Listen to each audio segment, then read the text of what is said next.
Sejam todos muito bem-vindos e bem-vindas a Rocha Opções, a solidez da ciência a seu favor. Meu nome é Leandro Rocha, sou auditor federal de Finanças e Controle nas horas vagas, trader de opções, entre outras atividades. Quero te convidar para fazer parte do grupo do Telegram. No grupo você terá todas as notícias sobre o canal, bem como poderá tirar dúvidas e debater sobre o mercado de opções. E você também pode assinar o Vendaval, o sistema que veio para revolucionar a venda de volatilidade e o único no mercado que te permite gerir um portfólio de opções. Basta você apontar a câmera do seu celular. E você ainda pode participar do único treinamento ao vivo que eu darei esse ano. São mais de 3 meses de aulas intensas com a ajuda de um monitor para que você saia operando. O link na inscrição está na descrição. No 9º ciclo da nossa carteira administrada, dessa vez, enfrentamos o mercado em um movimento em V, sendo obrigados a estender a duração do 8º ciclo e, portanto, limitando a abertura de novas posições nesse ciclo, no total de apenas 4, sendo que delas 2 foram rolagens, que já era um movimento diferente, e uma delas, de opções da VEG, apresentou 550% de prejuízo. Será que conseguimos reverter? Será que mesmo com menos posições abertas, conseguimos compensar e cobrir esse prejuízo? Não perca nesse vídeo todas as emoções de um ciclo desafiante e todo aprendizado que ele pode trazer para você. Aproveitem e venham comigo.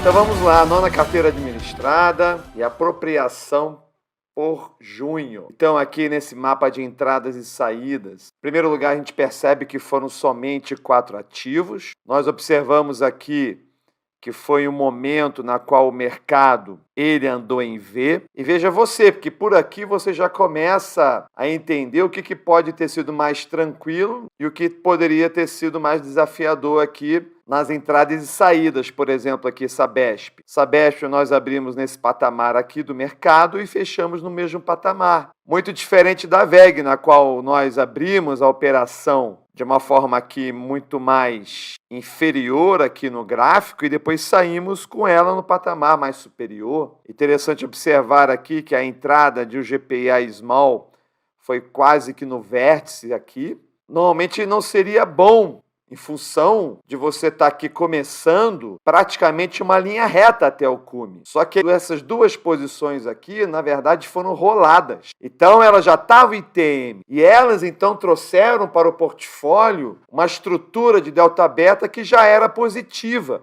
Então, essas 2 posições aqui eram delta-beta positivas, ou seja, ganhavam na subida do mercado. Então, a estrutura direcional dessas 2 posições estava exatamente onde tinha que estar mesmo. E isso fez com que elas compensassem o movimento da VEG. Muito interessante. Então, pegamos aqui a Sabesp, que foi uma operação bastante tranquila. E vejam vocês que nós abrimos aqui, quando ela estava nesse patamar, ela ficou dentro do range, onde você tem essa área aqui que está sombreada, aqui os break-evens, e vê que nós então saímos com muita tranquilidade, nesse caso, a 57%.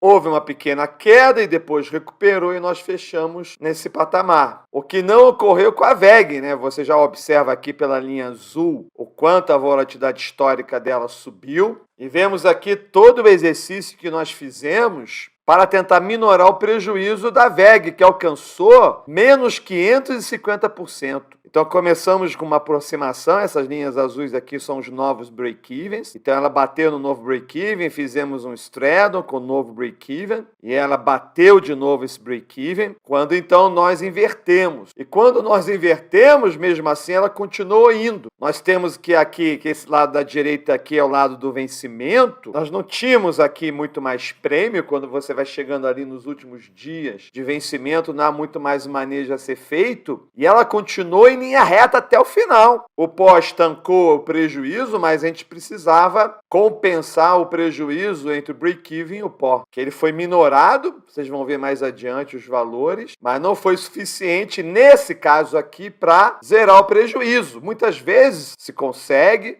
muitas vezes se consegue até sair com o lucro até maior, porque você injetou ali mais prêmio, mas nesse caso específico aqui, que nós tivemos um momento extremamente altista e radical, praticamente em linha reta, ela só deu aqui um descansozinho aqui e aqui, mas praticamente ela foi subindo em linha reta. Se nós tivéssemos rolado a call, até poderia ter recuperado aqui, mas nós não rolamos a call, tá? Porque não temos como saber, o ativo ele pode continuar subindo de forma indefinida e nunca mais voltar. E essa aqui foi a operação que nos exigiu bastante. Mas como é que a gente ia cobrir um prejuízo tão grande em um portfólio tão pequeno? E uma explicação começa aqui, com a Small Homes, e onde nós rolamos lá do 8º portfólio, como vocês viram aí no último vídeo. Então nós tivemos no resultado anterior 159%, e nós então rolamos. Quando há uma coincidência dessa parte inferior aqui, que era uma put, nós rolamos no mesmo strike. E também abrimos uma call, aí vira tipo uma venda coberta,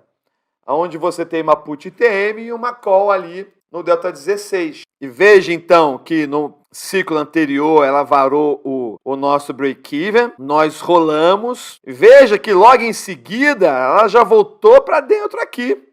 Ela já mostrou uma recuperação e continua recuperando, quando nós, então, cancelamos a call. E é por isso que a linha do break-even ela só vem até aqui. Quando, então, o ativo ele voltou, foi lá e voltou de volta. Voltou de volta é ótimo. Então, a gente tem aqui 3 números. Nós temos aqui o resultado anterior, que foi menos 159. Nós temos o resultado olhando especificamente para o resultado nesse ciclo nono. E nós temos o saldo líquido, aonde, então, todo aquele resultado anterior foi recuperado e ainda sobrou mais 3% aqui. Para vocês verem como foi muito boa a rolagem. É como se nós tivéssemos represado essa rentabilidade anterior e trazido para frente. E com essa rentabilidade, então, nós pagamos a VEG. Foi dessa forma que aconteceu. Então, é uma espécie de gestão de portfólio que envolve não só o ciclo nono, né, mas já considerando o transporte do 8º ciclo. Então, a Small foi assim, quando a gente olha aqui para o TAPA,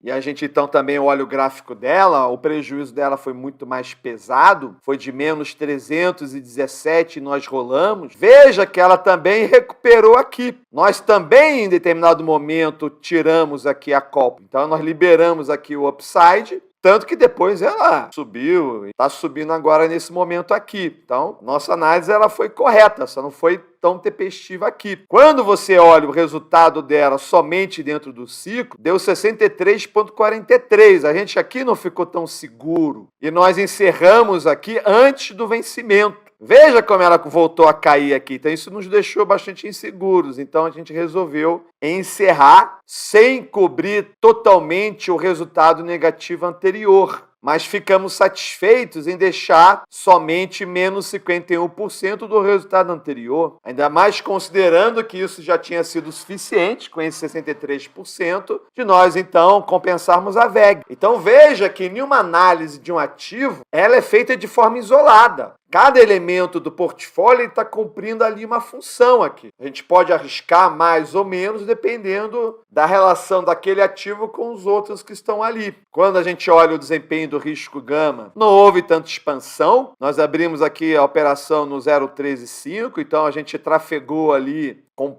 pouco teto de portfólio, porque a gente estava considerando também que isso aqui estava tendo uma interseção com o portfólio 8. Então a gente não podia realmente ir muito mais do que estava aqui não, porque as outras operações do portfólio 8 estavam indo em conjunto com essa aqui perto de 0,3. Houve uma pequena expansão, também não havia uma expectativa de haver tanta expansão, porque nós já estávamos ali com as puts ITMs ali muito na região ATM, então nós não esperávamos de fato que houvesse uma grande expansão, não. E essa tela aqui é muito interessante, porque ela mostra que quando nós abrimos o portfólio, o IDP, ele já estava em 1 aqui. Isso nunca aconteceu. Normalmente a gente abre com o IDP ali perto de 0. Aqui não, a gente já estava em 1. Veja que ele caiu, né? Então, se a gente tivesse começado do 0, ele teria ido para uma região bastante inferior aqui. E quando você olha esse aumento aqui,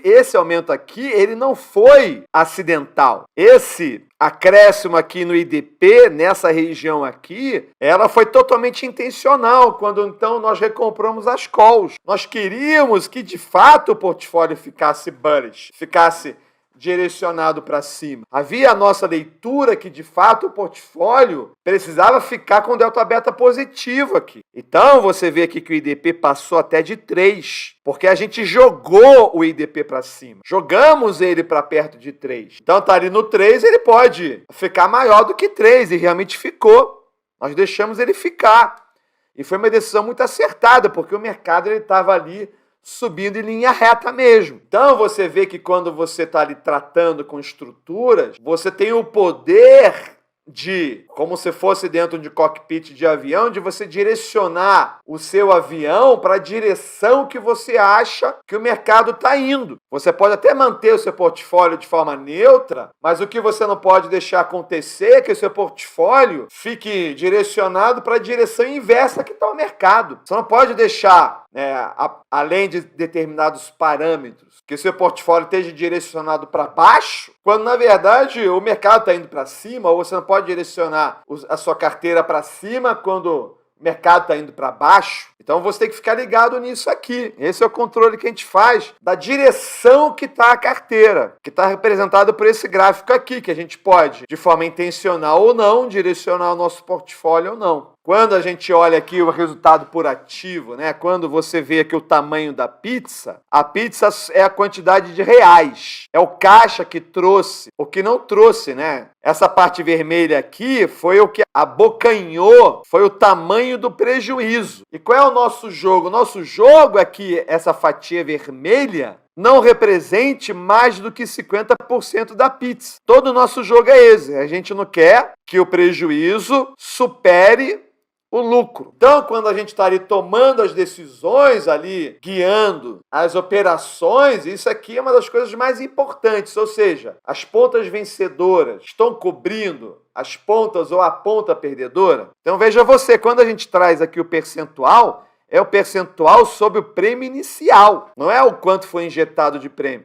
É quanto foi colocado aquele prêmio inicial ali. Parece que esses percentuais aqui não seriam capazes de cobrir o 550, porque, na verdade, eles estão incidindo sobre um valor inicial muito alto, né? Como isso aqui foi uma rolagem, como eram puts e TMs, elas estavam com um prêmio inicial muito alto. Então, 63% sobre uma base muito alta do que, por exemplo, a VEG, que era o prêmio inicial de um delta 16. Aqui não, o prêmio inicial era de um delta muito maior, que fez, então, essas metas de lucro serem contabilizadas sobre um prêmio maior, já que essa BESP não, de fato, ela foi sobre um prêmio de um delta 16. Então, quando você vê o resultado final aqui, foi um dos menores resultados que a gente teve, porque nem coube aqui, mas deu 0,35%, que somado aqui com 79 deu uma rentabilidade de 1,14. Então esse aqui foi o nosso pior mês, né? O nosso pior mês já te deu uma rentabilidade de 1,14 aqui na carteira. E é isso, todos positivos, num ciclo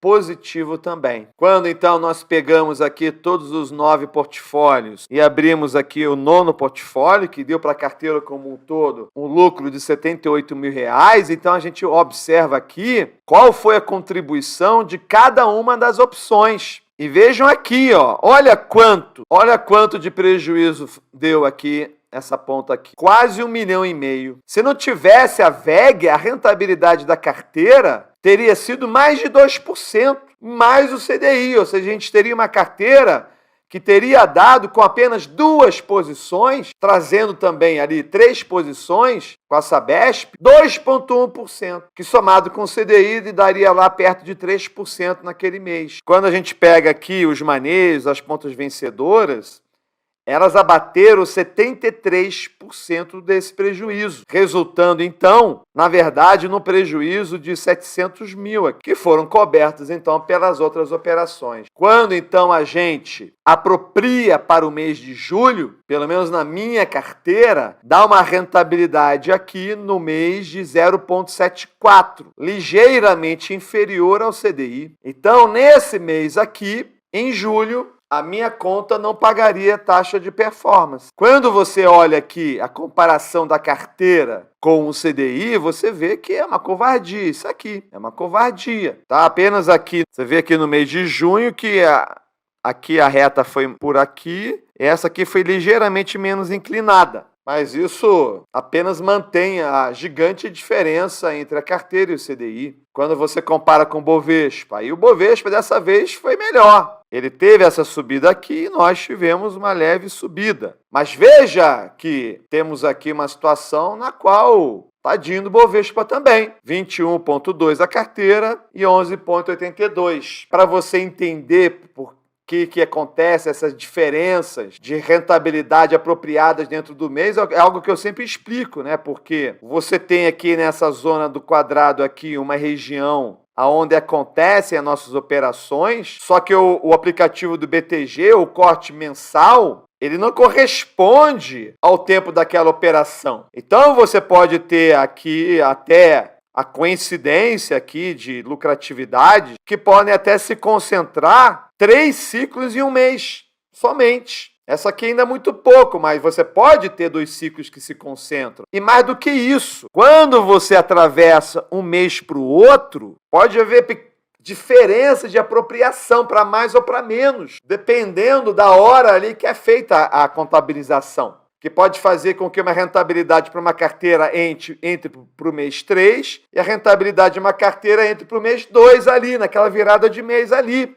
Quem faz isso é BTG, a gente não tem controle sobre isso. A BTG, na hora de contabilizar, calcula desse jeito aí. E eu até fiz uma questão de trazer uma comparação, né? Veja você, o Marco é o nosso diretor de gestão e é óbvio que ele está lá aplicando na nossa carteira. Veja que se ele quisesse beneficiar alguém, seria ele próprio, né? Claro que ele vai pensar nessa possibilidade, mas você vê que, né, em junho, né, porque no último ciclo, muita gente estranhou quando eu falei que tinha tido uma rentabilidade de 1,37, enquanto teve pessoas que tiveram uma rentabilidade aqui ligeiramente negativa. Eu vi gente com 0,33 negativo, e o meu saiu 1,37. Mas por quê? Porque na hora da apropriação do cálculo, lá no dia 31 de junho, no último dia de junho aqui, entrou para junho. Mas veja que em julho ficou menor, enquanto a carteira do Marco ficou aqui 2,24. Então é normal, quando você soma tudo, né, e não dá para a gente aqui somar, porque às vezes já há uma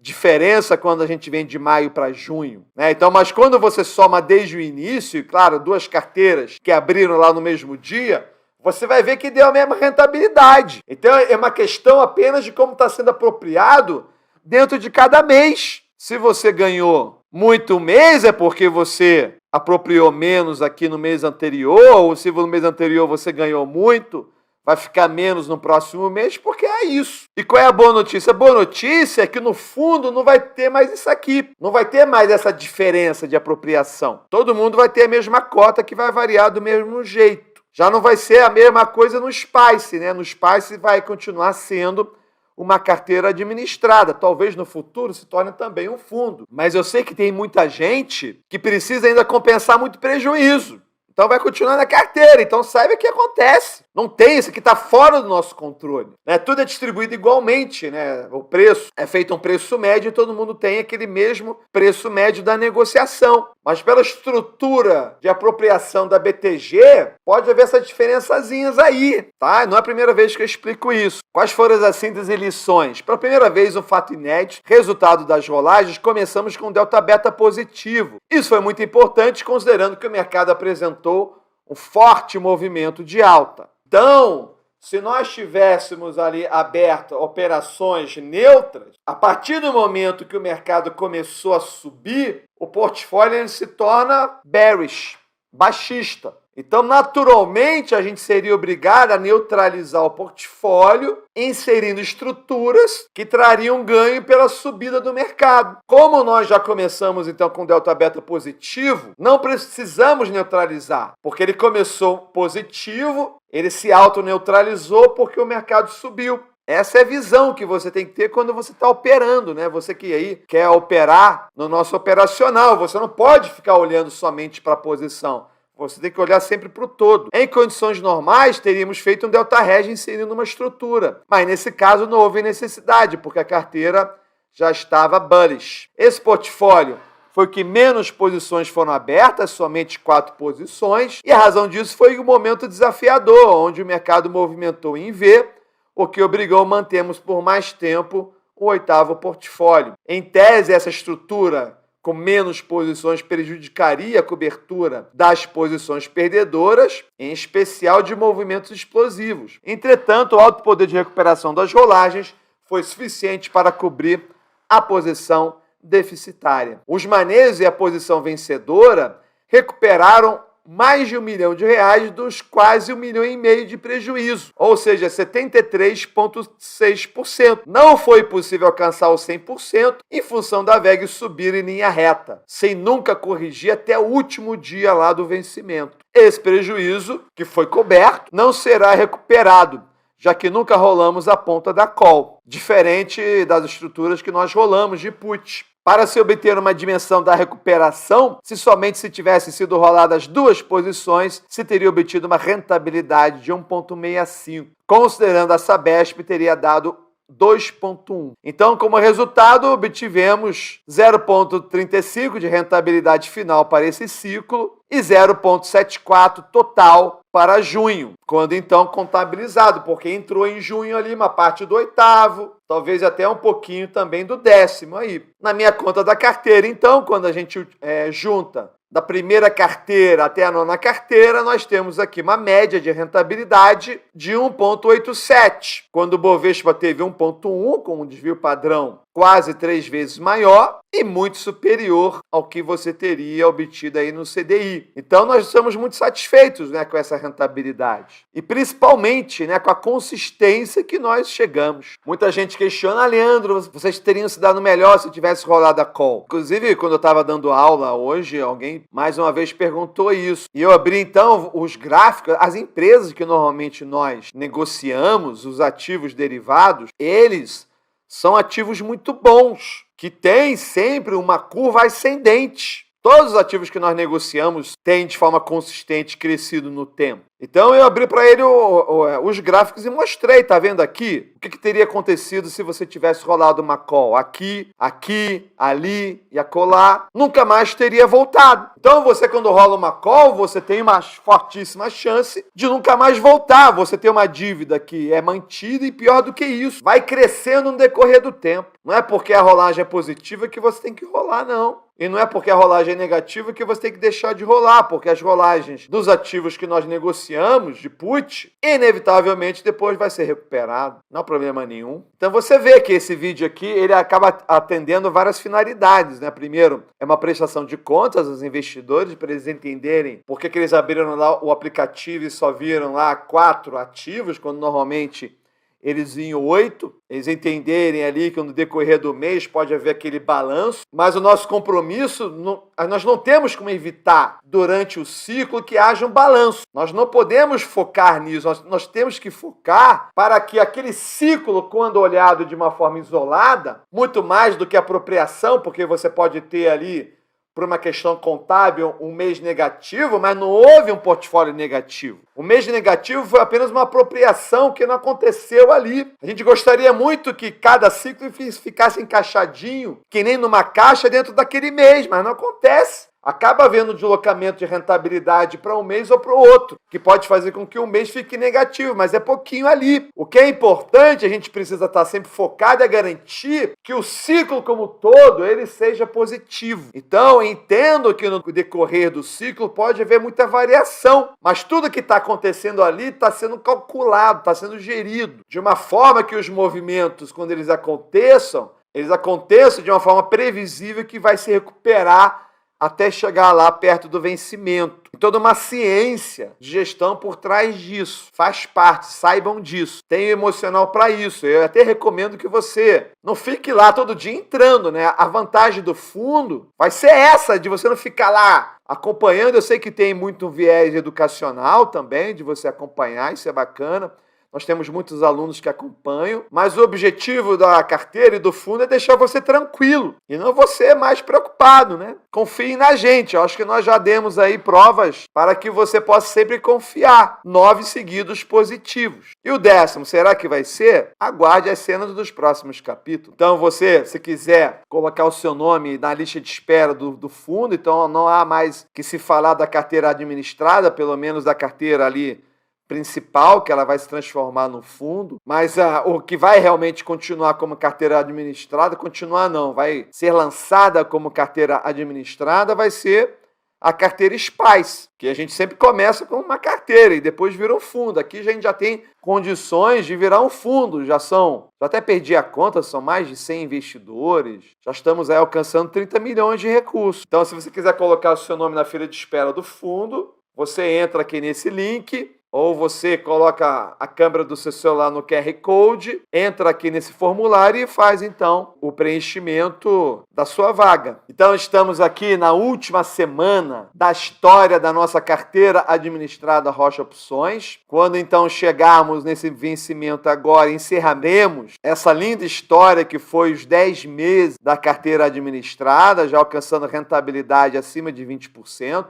E nós, então, faremos um balanço, né, desses 10 meses aí. Já até encomendei para o Fábio Sobreira, com toda aquela pegada, comparando com vários fundos diferentes, botando dentro de um gráfico de risco e retorno, toda aquela pegada que só um analista aí, CNPI, alguém contador da USP aí que é capaz de fazer, para situar, então, a nossa carteira dentro do mercado. Eu vou falando aqui mais da parte operacional, do que nós fizemos, as decisões que nós tomamos, as justificativas do que aconteceu, mas depois vai vir aí o Fábio aí trazendo esse comparativo a nível de mercado, muito interessante. Mas ainda vou fazer a prestação de contas do 10º ciclo, que é o último que encerra agora essa semana. Então é isso, gente. Eu acho que eu já falei tudo, o vídeo foi esse. Hoje eu estava refletindo, né, sobre esse trabalho, né, que se tornou um trabalho profissional para mim e como ele é recompensador, né, porque eu estou fazendo as pessoas ganharem dinheiro, sabe? E não é o dinheiro, não é papel. É tudo que elas podem realizar na vida delas, a mais agora. A qualidade de vida que elas podem oferecer para a família delas, sabe? O impacto positivo que eu possa estar tendo de uma forma tão contundente. E me sinto muito abençoado, né, por estar nessa posição, cara. E é por isso que eu fico muito dedicado, né? Eu não tive nem tempo de ver Olimpíadas aqui, de tão focado que eu tô aí no mercado para garantir esse fechamento aí do 10º ciclo da melhor forma possível. Então, estou totalmente... Eu só ouço notícias da Olimpíada quando tem algum aspecto econômico, porque os canais financeiros elas acabam falando alguma coisa, mas muito pouco. Eu sei que o Brasil já teve algumas medalhas aí. Enfim, eu não consigo relaxar quando a gente tem desafios a enfrentar, porque eu sei que no final aí tem muitas famílias que confiaram na gente. Então é isso aí o vídeo de hoje, pessoal. Então, é um material de altíssima qualidade, é muita gente envolvida. Quero agradecer muito aí a Beth, ao Ítalo, que me ajudaram muito a produzir esse material, a toda a equipe lá, que está nos bastidores, ao Juan, ao Fábio, ao Marco, estão ali nos bastidores fazendo movimentação das garantias, contato com os investidores. E se não for por mim, façam por eles, né? Curtem esse vídeo, comentem, mostrem o apoio de vocês. E nos vemos aí no próximo vídeo sempre. E claro, nas redes sociais. Entra no Telegram para a gente continuar se conhecendo. Há um mundo incrível à sua espera aqui. Até a próxima.